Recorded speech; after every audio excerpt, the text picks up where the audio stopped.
माननीय भाई नगराळे यांचा संघर्ष या आत्मकथेचा प्रकाशन सोहळा माजी केंद्रीय गृहमंत्री सुशीलकुमार शिंदे यांच्या अध्यक्षतेखाली माननीय डॉक्टर रावसाहेब कसबे यांच्या हस्ते, माननीय उल्हास पवार, माननीय रत्नाकर गायकवाड यांच्या उपस्थितीत हा प्रकाशन सोहळा संपन्न झाला।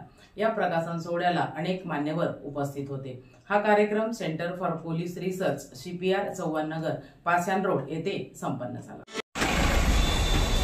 सर नमस्कार। या सर नमस्कार।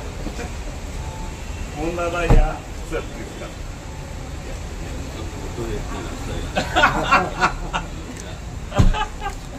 Thank you sir. दादा दादा हाँ तुषार के प्लीज सर सर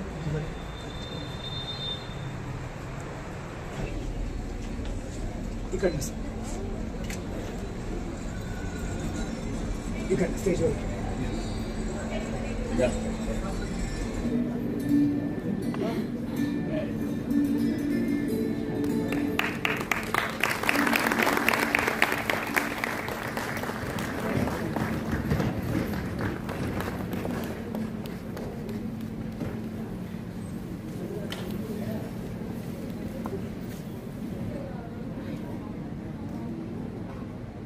नमस्कार। भाई नगराळे लिखित संघर्ष या आत्मकथा पुस्तकाचा प्रकाशन सोहळा आता सुरू होतोय। आजच्या कार्यक्रमाला व्यासपीठावर उपस्थित कार्यक्रमाचे अध्यक्ष माजी केंद्रीय गृहमंत्री तथा ऊर्जा मंत्री, आंध्र प्रदेशचे माजी राज्यपाल तसेच महाराष्ट्राचे माजी मुख्यमंत्री माननीय सुशीलकुमारजी शिंदे साहेब, ख्यातनाम लेखक, थोर विचारवंत आणि महाराष्ट्र साहित्य परिषदेचे अध्यक्ष माननीय डॉक्टर रावसाहेब कसबे सर, माजी राज्य मुख्य माहिती आयुक्त तसेच राज्याचे माजी मुख्य सचिव रत्नाकरजी गायकवाड, माजी आमदार मोहनदादा जोशी, त्याचप्रमाणे माजी सनदी अधिकारी विश्वनाथ शेगावकर सर, या व्यासपीठावरच्या सर्व मान्यवरांचं मी भाई नगराळे आणि सर्व नगराळे कुटुंबियांच्या वतीने इथे मनपूर्वक स्वागत करतो। भाई नगराळे आणि त्यांच्या कुटुंबियांनी आजच्या या कार्यक्रमाचं निमंत्रण व्यक्तिशः आपणा सर्वांपर्यंत पोहोचवलं आणि आग्रहाचं ते निमंत्रण होतं, केवळ त्यात औपचारिकता नव्हती। त्या विनंतीला मान देऊन त्यांच्या आमंत्रणाचा स्वीकार करून आपण सर्वजण इथे उपस्थित आहात। खरं तर ही यादी खूप मोठी आहे, वेळेअभावी सगळ्यांची नावं घेणं शक्य नाही, त्यामुळे प्रातिनिधिक स्वरूपामध्ये तुम्हा सर्वांचं पुन्हा एकदा मी मनपूर्वक स्वागत करतो आणि आजच्या या कार्यक्रमाला सुरुवात करूया। आजचं हे पुस्तक हे भाई नगराळे यांचं अनुभव कथन आहे आणि हा एक शून्यापासून चढत गेलेल्या आलेखाचा एक प्रवास आहे। एकूण 5 भागामध्ये या संघर्ष पुस्तकाची विभागणी झालेली आहे। अत्यंत प्रतिकूल परिस्थितीमध्ये जन्माला येऊन सुद्धा केवळ जिद्द, दृढनिश्चय आणि प्रयत्नामधील सातत्य याच्या बळावर माणूस काय करू शकतो याचं मूर्तिमंत उदाहरण म्हणजे भाई नगराळे सर। अतिशय संघर्षमय असं आयुष्य केलं, पण जिद्दीने MPSC UPSC परीक्षांमध्ये उत्तुंग यश संपादन करून एका उच्च पदस्थ अधिकारी या पदावरून ते निवृत्त झाले। पण निवृत्तीनंतरही स्वस्थ चित्ताने न बसता त्यांचा आजही तितकाच कार्यभार चालू आहे। निवृत्तीनंतर त्यांनी राजकीय क्षेत्रामध्ये प्रवेश केला, पण आवर्जून एक गोष्ट मला सांगायची आहे की ते शासकीय सेवेत असताना 30 सप्टेंबर 1993ला जेव्हा किल्लारीचा भूकंप झाला त्यावेळेला नगराळे सरांनी केलेलं काम याची दखल माननीय शरद पवार साहेबांनी त्यांच्या लोक माझे सांगाती या आत्मचरित्रामध्ये घेतली आणि त्यांची प्रशंसा केली। मंत्रालयातल्या सर्व विभागात ते सचिव असलेला आदिवासी विकास विभाग हा पॉवरपॉईंट प्रेझेंटेशनमध्ये प्रथम क्रमांक पटकावला आहे त्यांच्या विभागाने। तसंच बुलढाणा जिल्ह्यातल्या उत्कृष्ट कामगिरीबद्दल भारताचे तत्कालीन पंतप्रधान आणि राज्याच्या तत्कालीन मुख्यमंत्र्यांनीही त्यांना सन्मानित केले। निवृत्तीनंतर जेव्हा त्यांनी राजकीय क्षेत्रामध्ये प्रवेश केला त्यानंतर त्या दरम्यान 26 नोव्हेंबर हा दिवस संविधानिक संविधान दिन म्हणून साजरा केला जावा असा प्रस्ताव 24 नोव्हेंबर 88ला शासनाने मान्य केला. ही सर्वस्वी भाई नगराळे यांची कल्पना होती आणि त्याच्या संपूर्ण कारकिर्दीतला अत्यंत महत्त्वाचा टप्पा मला आवर्जून इथे सांगायचा आहे तो म्हणजे स्काउट गाईड या जागतिक चळवळीत त्यांचं राज्य, राष्ट्रीय आणि जागतिक स्तरावरचं काम आणि योगदान विशेष उल्लेखनीय आहे. या चळवळीतल्या अत्युत्कृष्ट कामाची दखल घेत भारताच्या राष्ट्रपतींनी सर्वोच्च पुरस्कार समजल्या जाणाऱ्या सिल्व्हर एलिफंट पुरस्काराने त्यांचा सन्मान केलेला आहे. तसंच फिलिपाईन्सच्या उपराष्ट्रपती, इंडोनेशियाचे राष्ट्रपती आणि श्रीलंकेच्या राष्ट्रपतींनी या जागतिक चळवळीतील त्यांच्या अत्युत्कृष्ट कामगिरीबद्दल अनुक्रमे मनिला, जकार्ता आणि कोलंबो या राजधानीच्या ठिकाणीही त्यांना सन्मानित केले. असं हे भाई नगराळे व्यक्तिमत्व, त्यांच्या संपूर्ण आयुष्याचा प्रवास त्यांनी संघर्ष या आपल्या आत्मकथनपर पुस्तकामधून मांडलाय, ज्याचं प्रकाशन आज इथे संपन्न होणार आहे. पुन्हा एकदा व्यासपीठावरच्या सर्व मान्यवरांचं आणि उपस्थित सर्व रसिकांचं मनःपूर्वक स्वागत करतो आणि मी भाई नगराळे सरांना विनंती करेन की त्यांनी स्वागत प्रस्तावित करावं.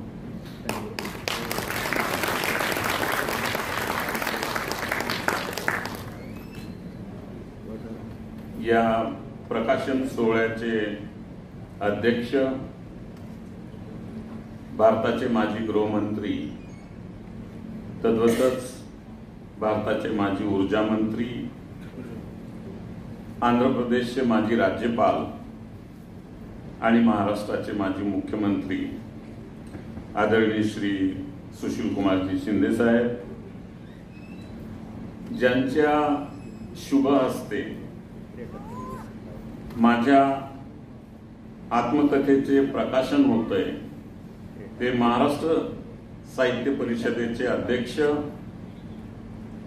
अनेक वैचारिक पुस्तकांचे ख्यातनाम लेखक तथा थोर विचारवंत आदरणीय डॉक्टर रावसाहेब कसबे, कार्यक्रमाला मुद्दाम उपस्थित दुसरे मुख्य अतिथी,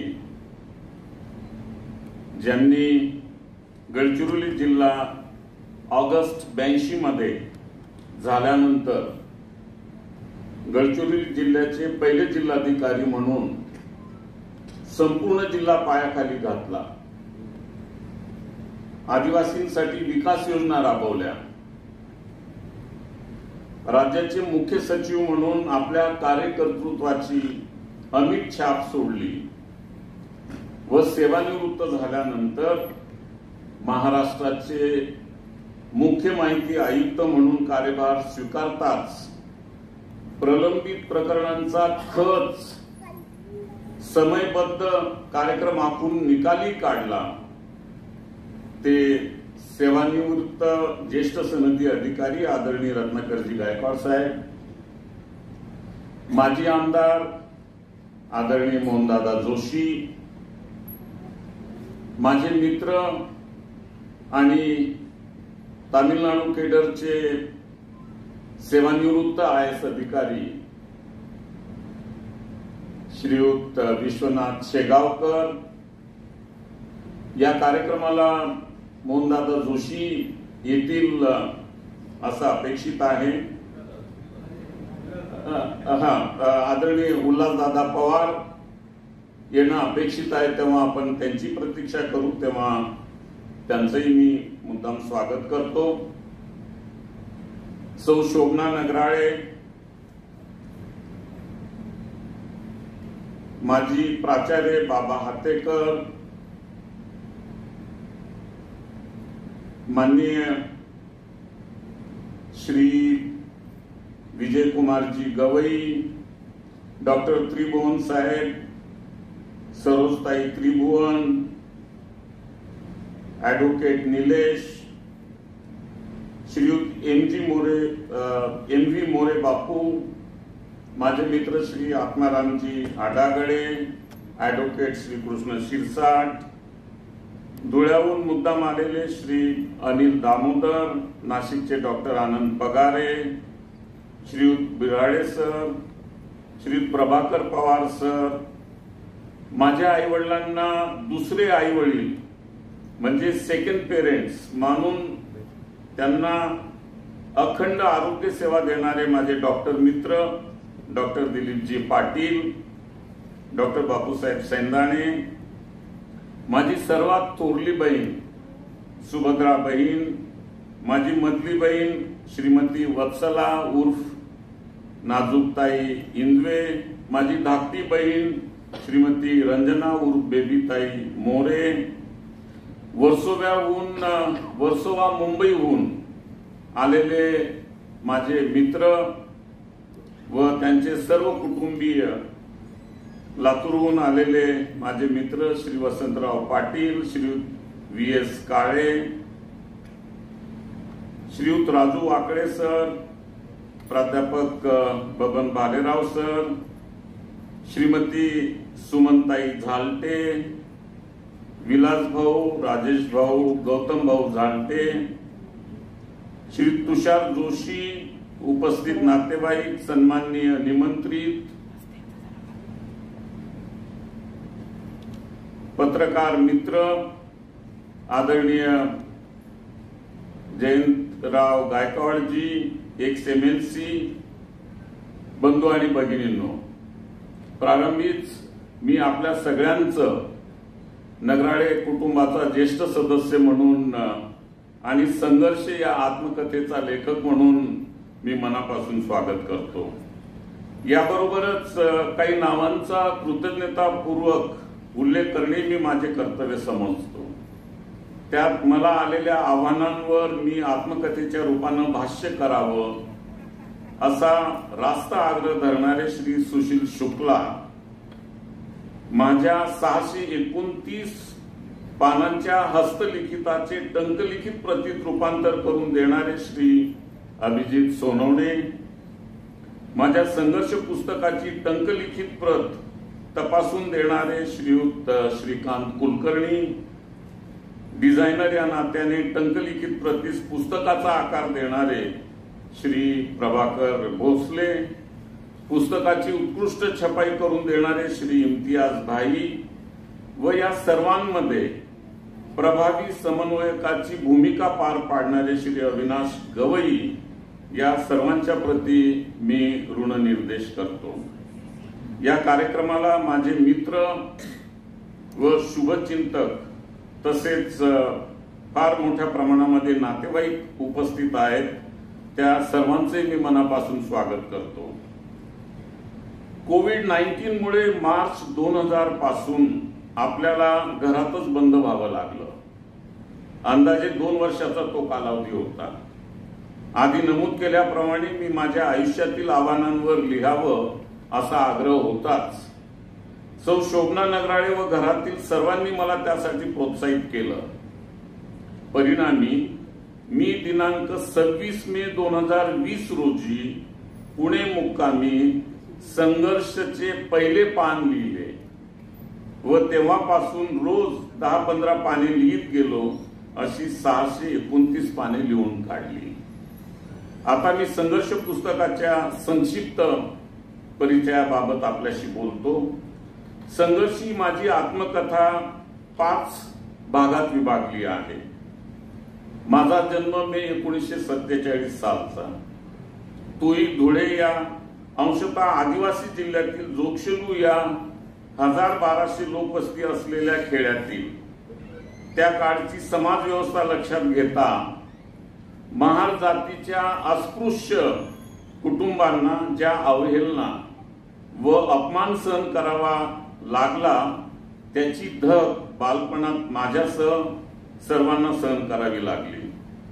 शत्रूच्याही वाट्याला येऊ नये असे दारिद्र्य व सामाजिक व्यवस्थेचे बसणारे असह्य चटके माझ्या आईवडिलांसह मीही सहन केले.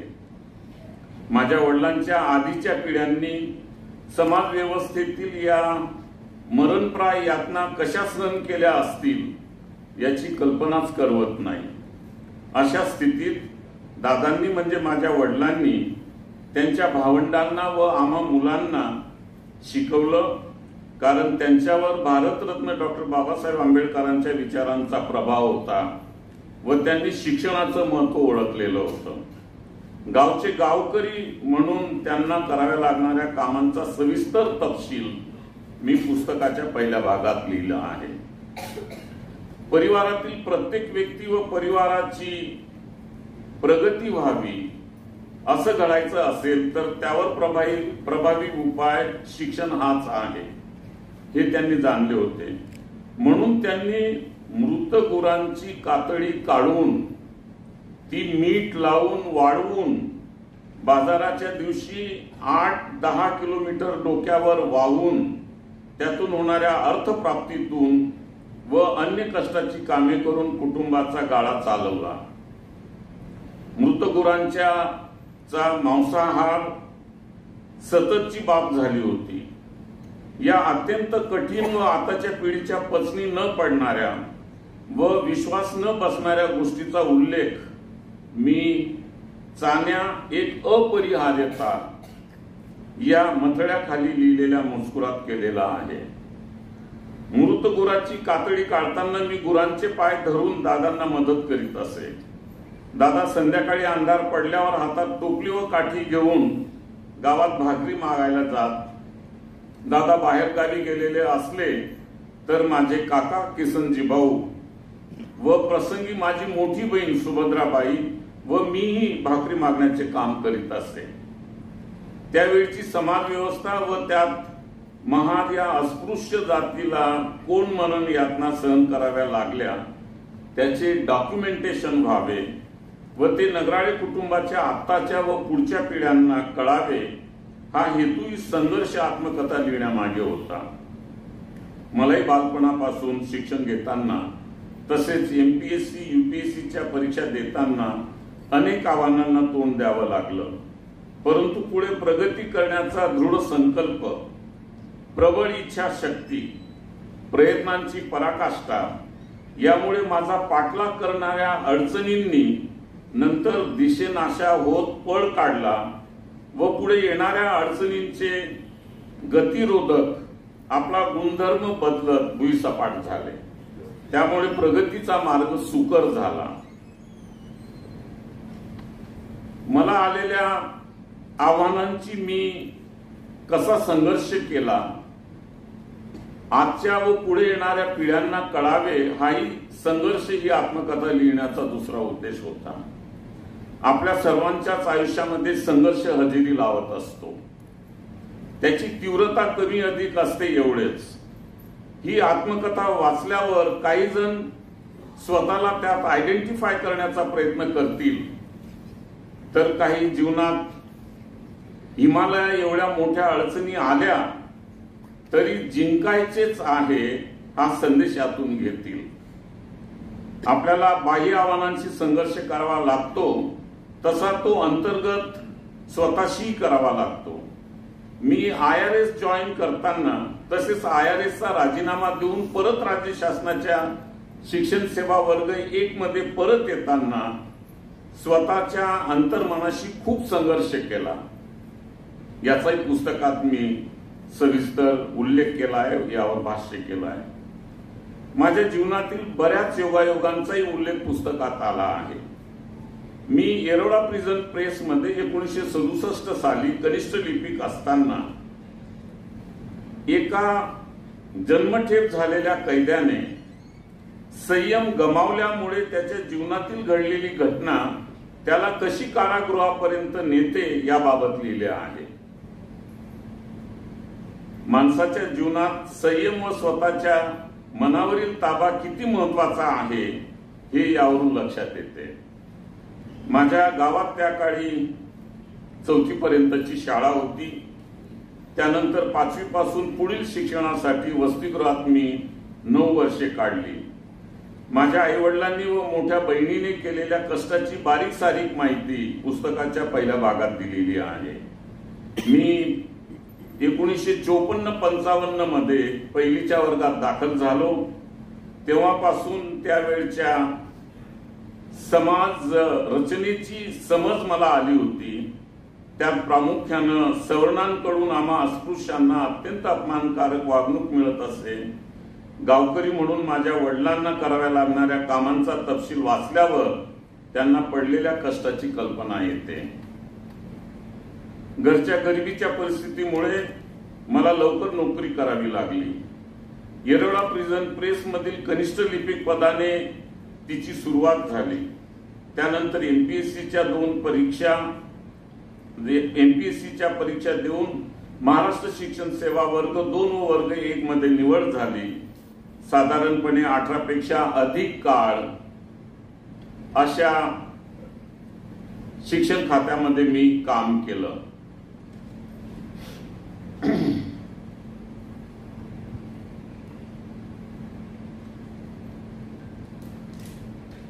लातूर जिल्ह्यात जिल्हा परिषदेचा मुख्य कार्यकारी अधिकारी असताना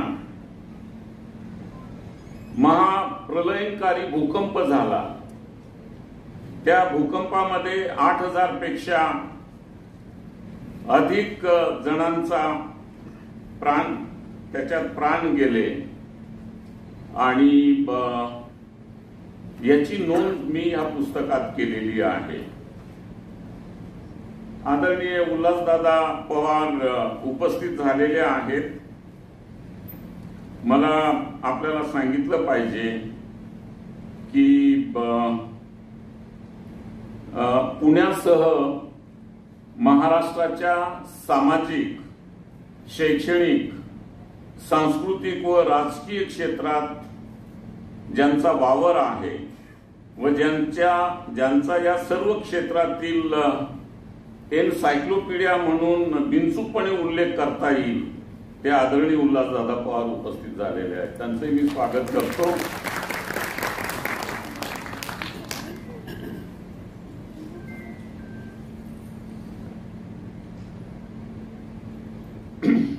तर मी आपल्याला सांगत होतो की अस्पृश्यांना त्या काळी अपमानास्पद वागणूक मिळत असे आणि तो सर्व अपमान आम्हाला सहन करावा लागला. लातूर जिल्हा परिषदेमध्ये मी मुख्य कार्यकारी अधिकारी असताना 30 सप्टेंबर 1993 रोजी प्रलयंकारी भूकंप झाला. या भूकंपामध्ये 8,000 पेक्षा जास्त लोकांना प्राण गमवावे लागले आणि त्यावेळेस मी जिल्हा परिषदेचा मुख्य कार्यकारी अधिकारी होतो. श्री प्रवीणसिंग परदेशी हे लातूर जिल्ह्याचे जिल्हाधिकारी होते. आम्ही दोघांनी आणि जिल्ह्यातील अधिकारी कर्मचाऱ्यांनी आणि सेवाभावी संस्थांनी रात्रंदिवस काम केलं. पण एक सुखद बाब आपल्याला सांगितली पाहिजे की रात्रंदिवस काम करूनही आमच्यापैकी कोणी आजारी पडलं नाही आणि त्यामुळे आणखीन काम करण्याचा उत्साह वाढला. त्या काळात आम्ही जे काम केलं त्याची नोंद त्यावेळचे मुख्यमंत्री आदरणीय शरदचंद्र पवार साहेबांनी लोक माझे सांगाती या त्यांच्या राजकीय आत्मचरित्रामध्ये केलेली आहे आणि त्याचा मला श्रीयुत प्रवीणसिंग परदेशी आणि जवळजवळ सर्व अधिकाऱ्यांना अतिशय मोठा आनंद झालेला आहे.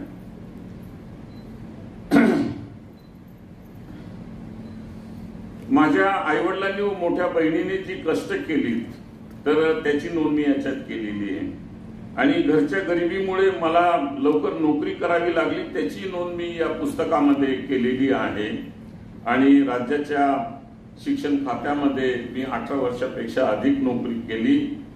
चंद्रपूर जिल्ह्याचा शिक्षणाधिकारी असताना कुटुंब नियोजनात कुटुंब नियोजन हा कार्यक्रम राज्य शासनाचा होता आणि त्यावेळेस या कार्यक्रमाला फार मोठं महत्व दिलं जात होतं.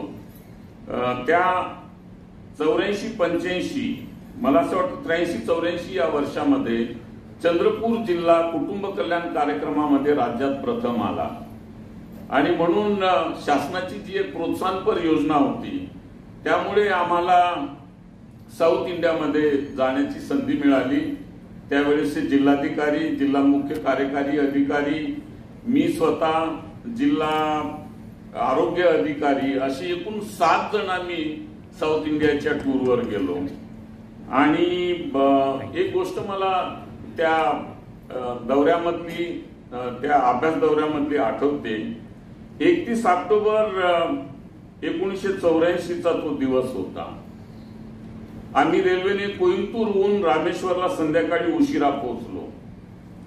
रेल्वे स्टेशनवर पोहोचल्यावर समजलं की पंतप्रधान माननीय श्रीमती इंदिराजी गांधी यांची हत्या झाली.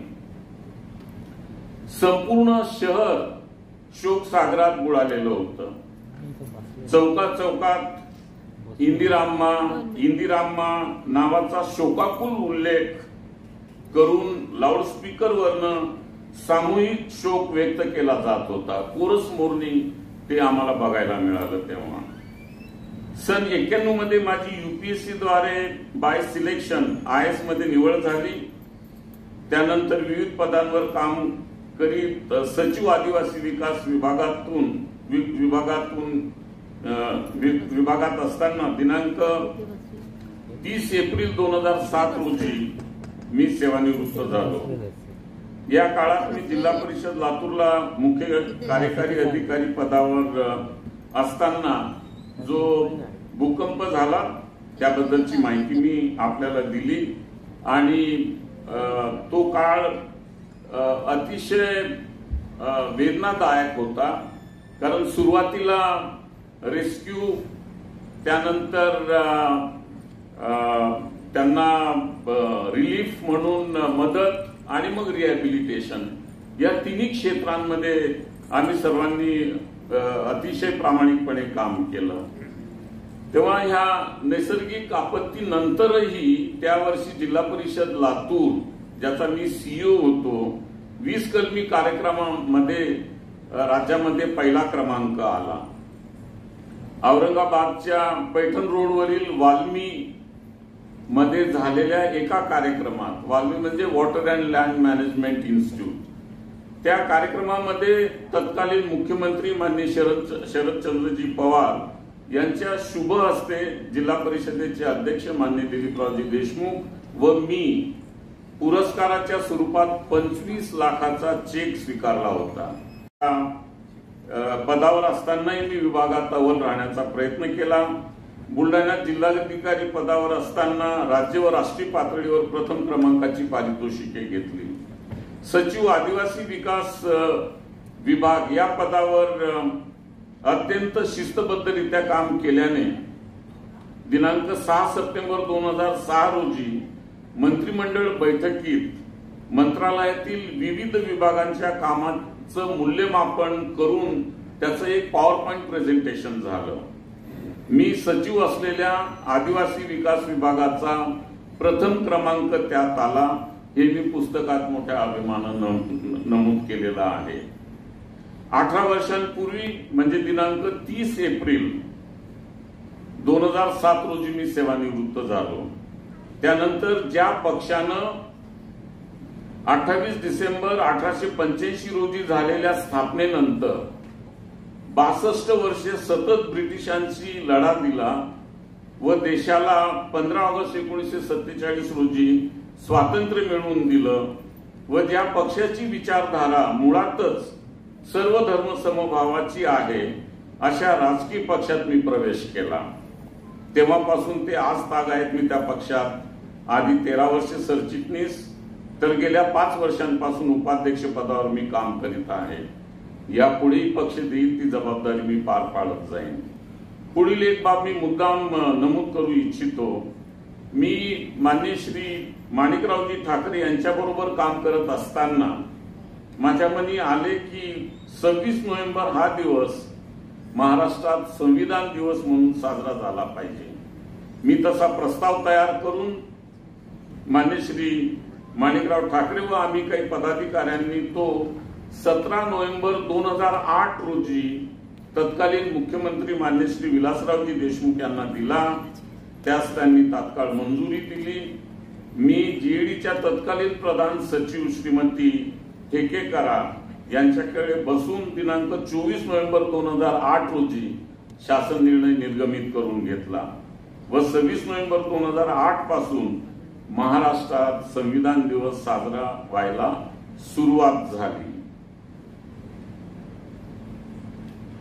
संविधान दिवस साजरा करणे ही माझी संकल्पना होती, हे मी संघर्षमध्ये ठळकपणे नमूद केले आहे. या पक्षातील 18 वर्ष मी केलेला कामाचाही तपशील या भागात मी दिलेला आहे. स्काउट गाईड आणि जागतिक चळवळीतील माझ्या सहभागाबाबत व योगदानाबाबत सन 1973 पासून गेल्या 50 वर्षाचा तपशील या पुस्तकात मी दिलेला आहे.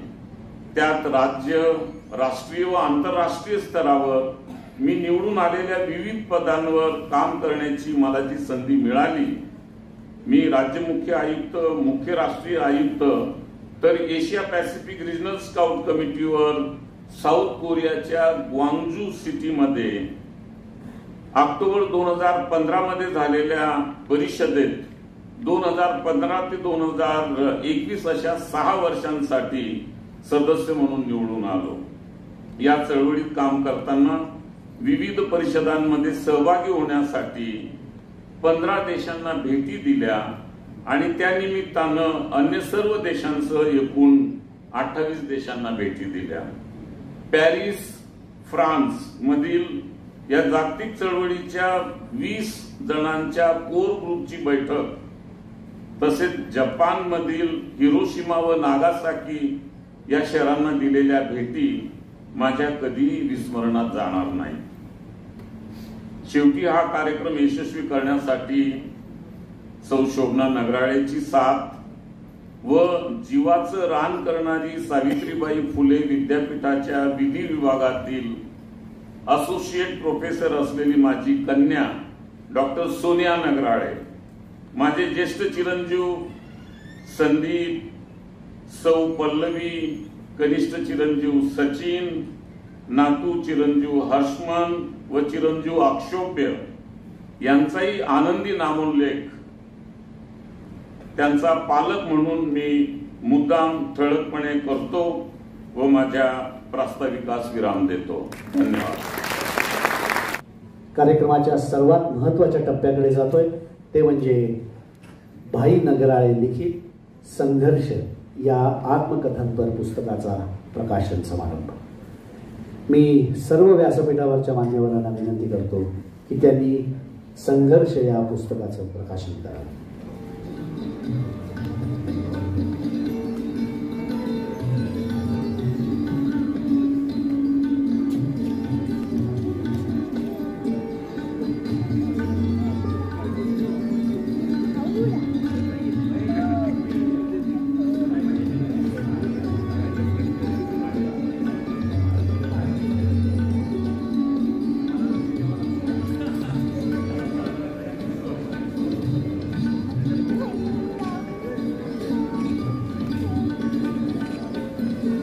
सर्व मान्यवरांच्या शुभ हस्ते भाई नगराळे लिखित संघर्ष या